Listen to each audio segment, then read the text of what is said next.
Hi అండి, welcome to king Kiraak YouTube channel. ఈ రోజు లేటెస్ట్ అప్డేట్ ఏంటో తెలుసుకునే ప్రయత్నం చేద్దాము.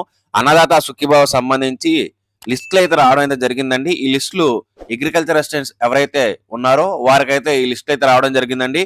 వారు ఈ యొక్క లిస్టులని స్క్రూటినీ చేస్తున్నారు. అయితే మీకు అన్నదాత సుఖీభావ అమౌంట్ పడాలంటే ఆ లిస్టులో మీ పేరు ఉందో లేదో తెలుసుకోవాలి. వాటిలో మీరు అప్రూవ్ అయితేనే మీకు అన్నదాత సుఖీభావ అమౌంట్ అయితే పడుతుంది. దీనికి సంబంధించి పూర్తి సమాచారం తెలుసుకునే ముందు మన ఛానల్ని చాలా మంది చూస్తున్నారంటే ఇంకా ఎవరు సబ్స్క్రైబ్ అయితే చేసుకోవట్లేదు. ఛానల్ని వెంటనే సబ్స్క్రైబ్ చేసుకోండి. పక్కన బెల్ ఐకాన్ అయితే క్లిక్ చేస్తే మీకు ఛానల్లో వచ్చే అప్డేట్స్ ఎప్పటికప్పుడు రావడం జరుగుతుంది. ఈ వీడియో నచ్చితే లైక్ చేయండి. మీరు ఎక్కడి నుంచి చూస్తున్నారో కింద కమెంట్ సెక్షన్లో కమెంట్ చేయడం అయితే మర్చిపోకండి.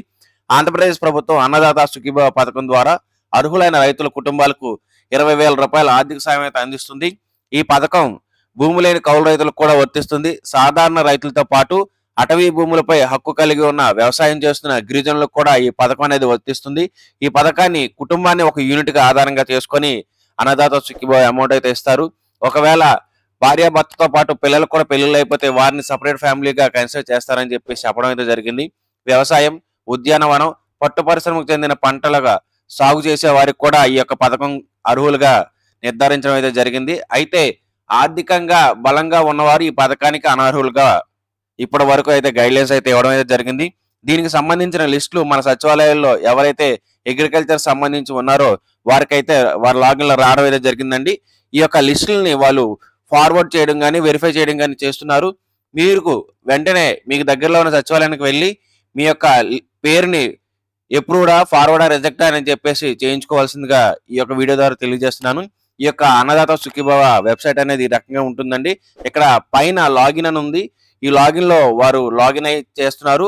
పైన నోన్ యువర్ స్టేటస్ అని ఉందండి. ఇంకా ఈ స్టేటస్ సరిగా ఎనేబుల్ కాలేదు. అమౌంట్ అనేది పడిన తర్వాత ఈ యొక్క స్టేటస్ అనేది ఎనేబుల్ అయితే అవడం అయితే జరుగుతుంది. అప్పుడు ఏ రకంగా చెక్ చేసుకోవాలని చెప్పేసి నేను మళ్ళీ వీడియో అయితే చేస్తాను. ఆ వీడియో చూడాలంటే మీరు మన ఛానల్ ని సబ్స్క్రైబ్ చేసుకోవడం అయితే మర్చిపోకండి. మీరు ఎక్కడి నుంచి చూస్తున్నారో కింద కమెంట్ సెక్షన్ లో కమెంట్ చేయండి. వీడియోని లైక్ అయితే చేయండి. ఈ యొక్క లిస్టులు వారు లాగిన్ అయిన తర్వాత వారికి లిస్ట్ అనేది ఈ రకంగా ఓపెన్ అవ్వడం జరుగుతుందండి. వారి యొక్క డాష్ బోర్డ్ ఈ రకంగా ఉంటుంది. కింద వారి యొక్క ఆధార్ నెంబర్, రైతు ఎవరైతే ఉన్నారో వారి యొక్క ఆధార్ నెంబరు, వారి పేరు, వాళ్ళ ల్యాండ్ టైపు, వాళ్ళ ఖాతా నెంబరు, వాళ్ళకున్న సర్వే నెంబర్లు అన్ని ఇక్కడ కనిపిస్తాయండి. అక్కడ యాక్షన్ అని ఉంది. ఆ యాక్షన్ దగ్గర వారు మీ యొక్క భూమిని అయితే వెరిఫై చేస్తారు, లేకపోతే ఫార్వర్డ్ చేస్తారు, లేకపోతే రిజెక్ట్ చేస్తారండి.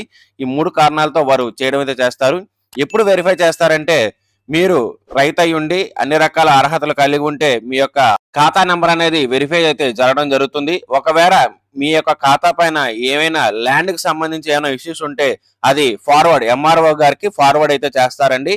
ఎప్పుడు రిజెక్ట్ చేస్తారంటే రిజెక్ట్ చేయడానికి కొన్ని కారణాలు అయితే ఉన్నాయండి. లిటిగేషన్ అంటే కోర్టు కేసు లేదా సివిల్ కేసెస్ ఇష్యూ ఉంటే రిజెక్ట్ అయితే చేస్తారు.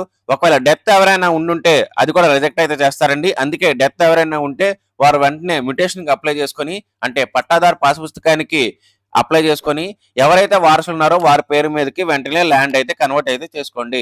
తర్వాత నాన్ అగ్రికల్చర్ ల్యాండ్ ఏవైతే ఉన్నాయో వాటిని కూడా రిజెక్ట్ చేస్తారు. ఒకవేళ రైతు అనేవారు ఏదైనా కాన్స్టిట్యూషనల్ పోస్ట్ కానీ చేసి ఉంటే వారిని కూడా రిజెక్ట్ అయితే చేయడం అయితే జరుగుతుంది. లేదా ఆ భూమి అనేది ఇన్స్టిట్యూషనల్ ల్యాండ్ కి సంబంధించింది అయితే ఆ కేసెస్ లో కూడా రిజెక్ట్ అనేది చేస్తారు. ఒకవేళ భూమి అనేది ఎమ్మెల్యే గానీ, ఎంపీ గానీ, ఎమ్మెల్సీ గానీ పేరు మీద ఉంటే ఆ కేసెస్ ను కూడా రిజెక్ట్ అయితే చేయడం అయితే చేస్తారు.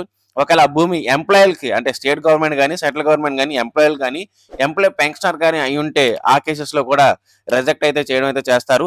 ఈ రకంగా రిజెక్ట్ అనేది చేసి ఆ చివరికి మొత్తం ఉన్న అప్లికేషన్స్ ఏవైతే ఉన్నాయో వెరిఫై చేస్తారో వారికి మాత్రమే అన్నదాత సుఖీభావ అమౌంట్ అయితే పడడం అయితే జరుగుతుంది.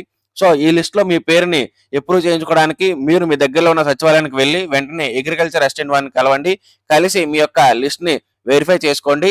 ఎవరికైతే వెరిఫై అవుతుందో వారికే అమౌంట్ అయితే రిలీజ్ అవ్వడం జరుగుతుంది. దీని మీద ఎలాంటి అప్డేట్ ఉన్నా సరే మన ఛానల్లో నేను అప్డేట్ అయితే చేస్తాను.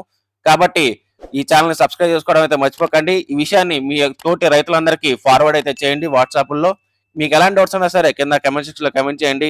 Thank you for watching.